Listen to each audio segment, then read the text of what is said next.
मैं doctor Vijayalakshmi Sharma, college Dholpur. आप बच्चों सेकेंड ईयर के बच्चे बैठे हुए हैं ना सब यहाँ, तो आप सबका आज इस क्लास में स्वागत है।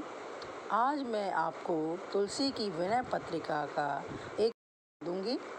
तुलसीदास जी आप जानते ही हैं, भक्ति काल के श्रेष्ठ कवियों में से एक हैं तुलसीदास। तो तुलसीदास हिंदी साहित्य के क्या माने जाते हैं? सर्वाधिक प्रसिद्ध एवं लोकप्रिय कवियों की गिनती में आते हैं। उनका रामचरितमानस आपने पढ़ा होगा, सुना होगा। तो वह रामचरितमानस जितना धर्म प्राण साधारण हिंदू जनता में लोकप्रियता को प्राप्त है, उतना ही उसका साहित्यिक महत्व भी है। रामचरितमानस के उपरांत तुलसी के मानस का उद्घाटन करने में विनय पत्रिका का महत्व सर्वोपरि है। विनय पत्रिका तुलसी को मानवता के अनन्य उपासक के रूप में दिखाती है, दर्शाती है। वह उनको इस रूप में उतारने वाली भक्ति और दर्शन की दृष्टि से भक्तों, विचारकों और दार्शनिकों में अधिक लोकप्रिय है। परहित सार श्रुति को कहकर तुलसी ने युगों से चली आ रही चिंतन की अनवरत धारा का सार विनय पत्रिका में प्रस्तुत किया है। तो ये आपको समझना है कि इसमें किस बात को लेकर वो चले हैं, क्या उनके भाव हैं। जैसा कि नाम से ही विदित है, विनय पत्रिका, विनय की पत्रावली, जो ये आत्मनिवेदन है। तो यह आत्मनिवेदन उनका इस विनय पत्रिका में है और ये आत्मनिवेदन परक गीति साहित्य की रचना है और इस तरह की रचना हिंदी साहित्य में कोई और नहीं मिलती है। तुलसी सो सब भांति हित तुलसी सो सब भांति हित परम पूज्य प्राण ते प्यारे, जासो होए सने राम पद ए तो मतो हमारो। कोरा उपदेश नहीं, बल्कि तुलसी ने अपने जीवन में चरितार्थ किया है। इस अंश के अनंतर तुलसी ने अंत के 3 पदों में भी राम के समक्ष अपनी विनय पत्रिका प्रस्तुत करके भरत, लक्ष्मण, शत्रुघ्न, हनुमान से अनुरोध करते हैं कि वे राम से उनके अनन्य प्रेम का अनुमोदन करें।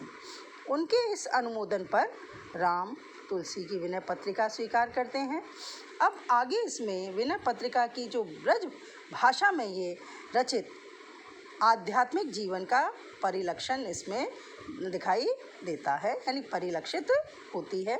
तुलसी ने विनय पत्रिका में ब्रह्म पूजोपासना आदि की तुलना में या बाहरी स्वरूप जो है उसकी तुलना में मानसिक उपासना को महत्व दिया है। यानी बाहरी जो स्वरूप है या कई तरह से पूजा करते हैं, पूजा पाठ करते हैं, उसका नहीं, मानसिक भक्ति का इसमें महत्व है, जिसका अभिप्राय यह है कि मन को संयमित कर अशुभ से दूर और शुभ की ओर प्रेरित करना।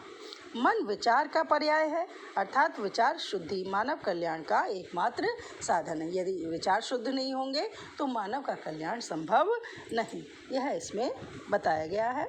विनय पत्रिका हिंदुस्तानी संगीत के 23 रागों से निबद्ध है। इसमें पदों की संख्या 279 है। प्रारंभ में 63 श्रोत और गीतों में गणेश, शिव, पार्वती, गंगा, यमुना, काशी, चित्रकूट, हनुमान, सीता और राम की स्तुतियाँ हैं। आगे इसमें विनय पत्रिका में रामचरितमानस के बाद तुलसी का जो सबसे प्रसिद्ध ग्रंथ है, इसमें समाज विश्लेषण की अपेक्षा आत्म विश्लेषण में वो तुलसीदास जी विभोर दिखाई देते हैं। अर्थात इसमें समाज विश्लेषण के स्थान पर आत्म स्व का विश्लेषण है।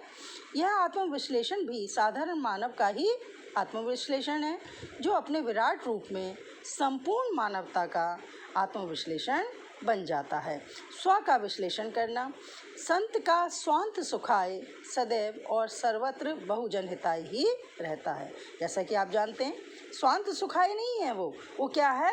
सर्वत्र और बहुजन हिताय की भावना होती है। अपनी बात कहकर वो बहुजन कल्याण की कामना करता है।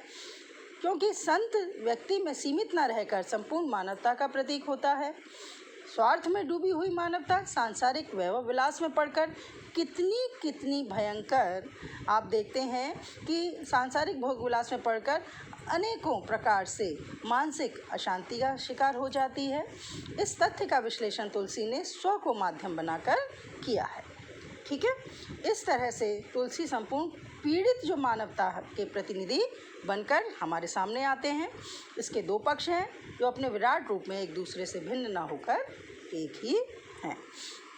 अब आगे देखिए कि इसमें एक और वैभव विलास और पाप कर्मों में लिप्त मानव है, जो दिन रात वासनाओं की पूर्ति हेतु प्रयत्न करता रहता है। अपनी जो इच्छाएं हैं, जो तीव्र आकांक्षाएं हैं, सदैव उन्हीं में ही डूबा रहता है और उन्हीं को प्राप्त करने के लिए वह अनेक प्रकार के दुष्कर्म भी करता है।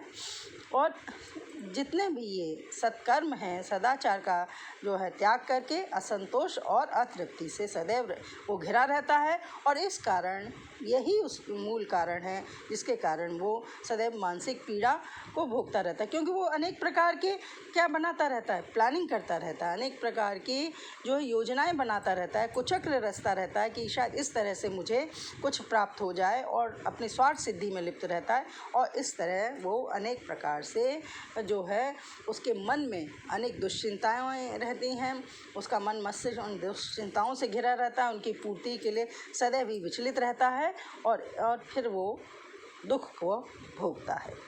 अब दूसरी तरफ देखिए कि वह पीड़ित दलित जनता है जो अन्न आदि के अभाव में सदैव त्रस्त रहती है। इन दोनों वर्गों की पीड़ा मानसिक एवं शारीरिक है। इस दुख से निजात पाने का, मुक्ति पाने का केवल एक उपाय वो बताते हैं, राम की भक्ति।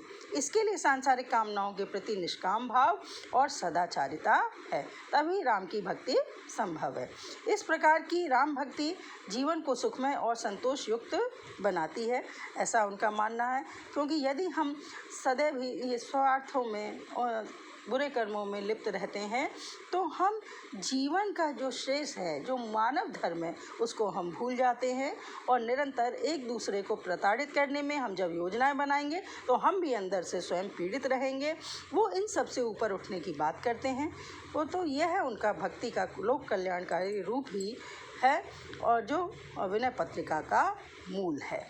आचार्य शुक्ल जी ने भी तुलसीदास साहित्य का यही मूल उद्देश्य माना है।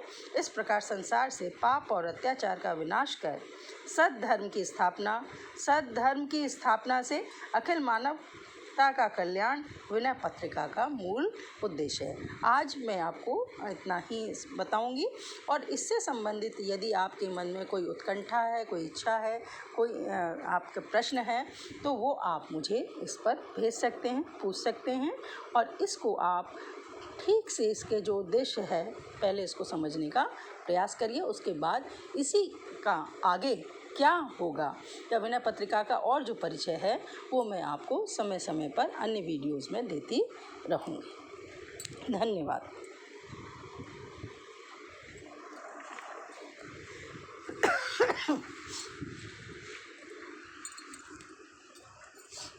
देख लियो, मैंने उसे ऑफ तो कर दिया।